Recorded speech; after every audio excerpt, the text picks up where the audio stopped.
ഇന്നത്തെ ഏറ്റവും പുതിയ ലക്കി ഭാസ്കർ ബോക്സ് ഓഫീസ് റിപ്പോർട്ടുകളിലേക്ക് ഇവർക്കും സ്വാഗതം. ദുൽഖറിന്റെ ഏറ്റവും പുതിയ തെലുഗു സിനിമ വെങ്കയാറ്റ്ലൂരി സംവിധാനം ചെയ്ത സിനിമ ക്രൈം ത്രില്ലർ ഫാമിലി ഡ്രാമ വിഭാഗത്തിൽപ്പെടുന്ന സിനിമ തിയേറ്ററുകളിലേക്ക് എത്തിയിട്ട് ഇന്നേക്ക് 13 ദിവസങ്ങൾ തികയുകയാണ്. ഇന്ന് ആദ്യമായിട്ട് സിനിമയുടെ ഒഫീഷ്യൽ വേൾഡ് വൈഡ് കളക്ഷൻ വരാത്ത ദിവസമാണ്. ഇന്നലെ വന്ന ഒഫീഷ്യൽ കളക്ഷൻ പ്രകാരം 96 കോടിയിലേറെ വേൾഡ് വൈഡ് ഗ്രോസ് നേടിയെടുത്ത സിനിമ ഇന്നലെയോ അതല്ലെങ്കിൽ ഇന്നത്തോടെയോ 100 കോടി വേൾഡ് വൈഡ് ഗ്രോസ് നേടിയിട്ടുണ്ടാകുമെന്നാണ് പ്രതീക്ഷിക്കുന്നത്.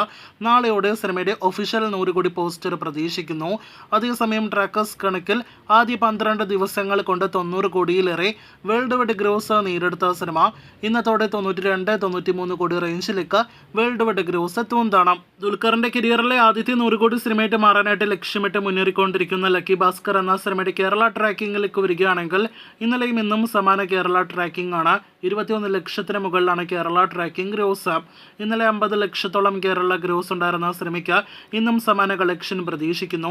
ഇന്നത്തോടെ സിനിമയുടെ ആകെ കേരള ഗ്രോസ് 17 കോടി 80 ലക്ഷം 18 കോടി റേഞ്ചിലേക്ക് എത്തുന്നതാണ്. മലയാളം ഉൾപ്പെടെയുള്ള പാനിന്ത്യൻ ഭാഷകളിൽ റിലീസ് ചെയ്ത ലക്കി ഭാസ്കർ എന്ന സിനിമ ഇനിയും കേരളത്തിൽ ദുൽഖറിന്റെ സ്വന്തം സംസ്ഥാനത്ത് 20 കോടി കളക്ഷനിലേക്ക് എത്തപ്പെട്ടിട്ടില്ല.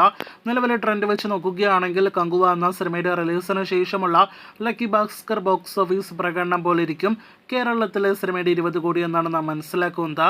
എന്തായാലും 2 കോടി കേരളത്തിൽ ഗ്രോസ് കളക്ഷൻ സിനിമ നേടിയെടുക്കട്ടെ എന്ന് നമുക്ക് ആശംസിക്കാം.